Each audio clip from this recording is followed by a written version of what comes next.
So what is the next show you guys are playing, or do you have anything booked yet?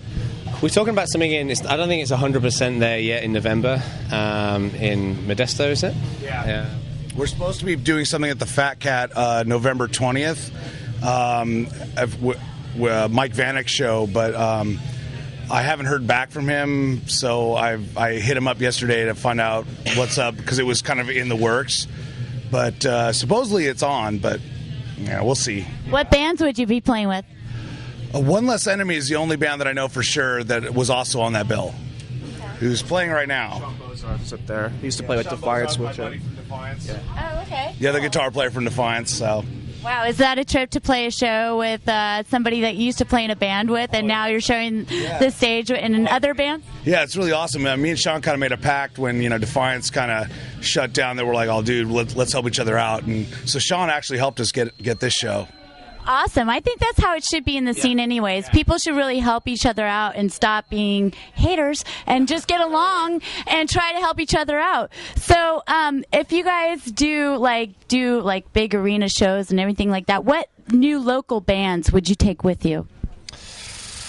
Ooh, good question. Thank you. That is a good question. Are we talking really local, or are we talking like... if a new band that you have heard recently that you really like, it doesn't have to be local. My Victim? My Victim. Yeah. They're really good. My Victim. Yeah.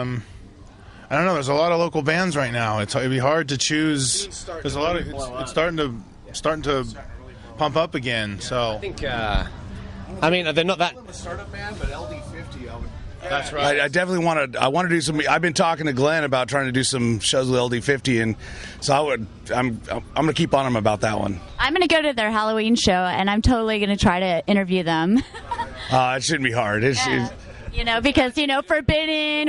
He's been like, yeah, I know, I saw him earlier. Come on, he's a legend. And they've been around for a while, but obviously attitude adjustment, man. I mean, those guys. I saw them for the first time in San Francisco in July, I think it was, and they just absolutely tore that place apart. Yeah. And those guys. There is no faster band. Yeah, there is no faster band. I mean, they're just like insanely fast. Their new record's going to dominate. It was produced by Stu Madsen, and I've heard pieces of it, and it's not even done, and it's scary.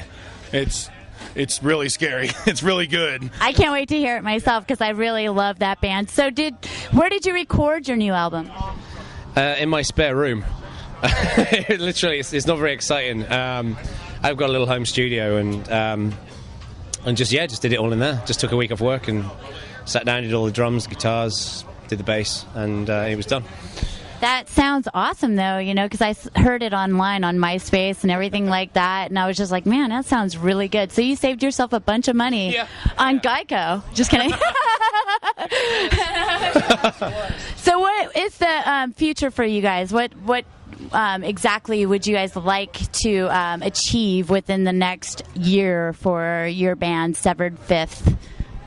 That is a great question. After just doing the first show, it seems like it's been a whirlwind of everything that's been going on just so quickly. But I mean, hey, let's just keep working up the ladder, earning our stripes, and keep getting the better shows. And I mean, one thing I would love to do is just get to Europe. Yeah. I've never been to Europe. That's one of the things Defiance never were able to pull off, and just seems like we might be able to pull that off. So, will there ever be a Defiance reunion? Depends on what the record label wants to do, but I doubt it.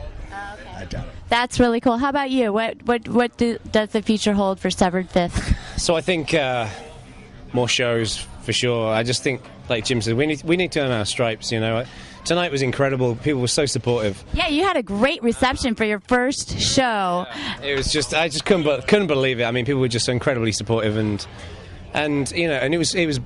I think a lot of it was just blind faith, I mean, people came down and they took a bet on us, and I'm glad from the response so far, people seem pretty happy. I have two ambitions with Severed Fifth. One is that I just want us to be a great metal band that can go out there and people can enjoy. Like, people pay money to come to these places. They need a show, and we can't guarantee we're going to be the best band in the world, but I can guarantee we'll put 110% in every show. But the other thing is, just giving the music away for free, and I really want to build a community around this band. Everyone should feel part of Severed Fifth. Even though we write and record the music, You know, we've got people on the forums who are creating wallpapers. A guy's written a mobile phone app.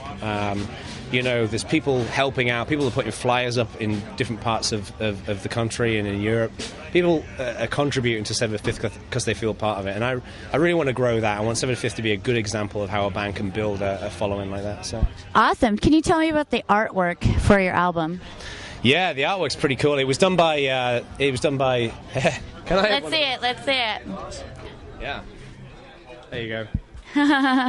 That's great artwork. Who did the artwork? It's done by this girl called Sonia Bass, who's based in New Zealand, and I met her on my last band, Seraphidian. She did our album cover, and she did an absolutely bang-up job. It looked really good.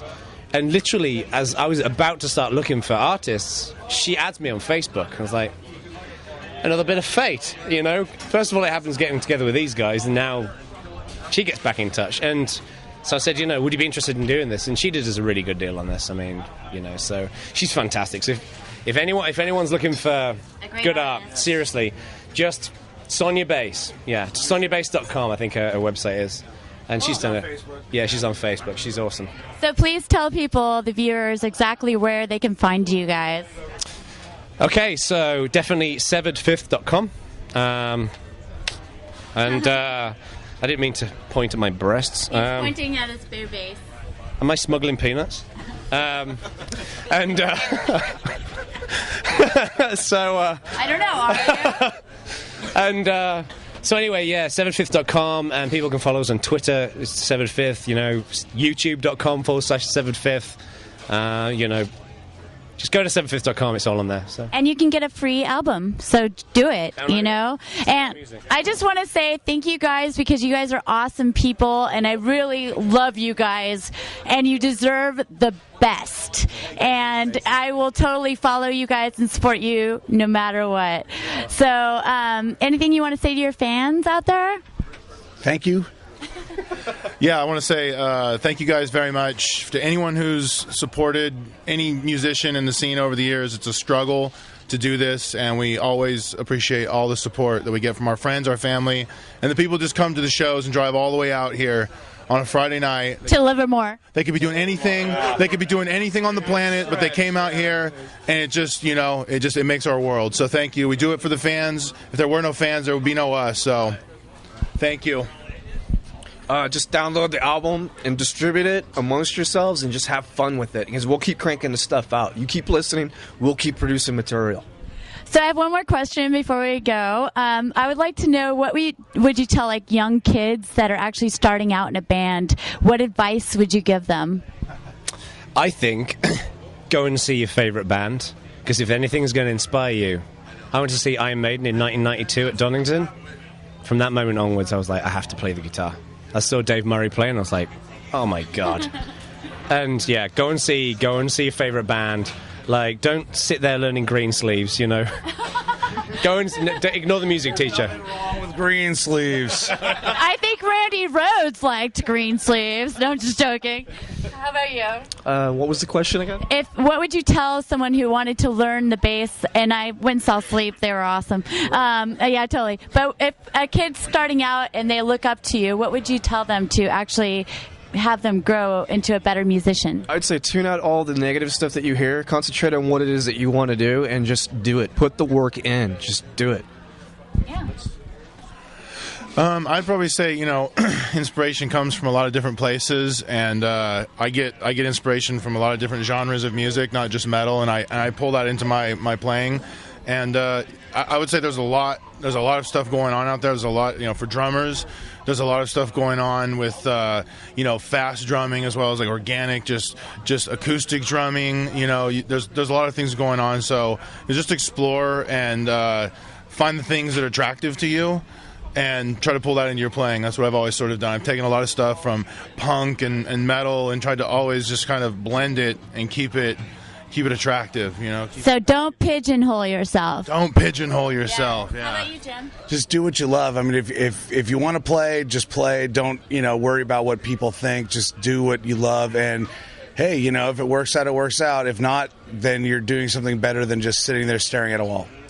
I agree. Well, thank you very much. You're watching Bay Area Rocks, and I'm Bassy, Stacy with Severed Fifth. Thank you.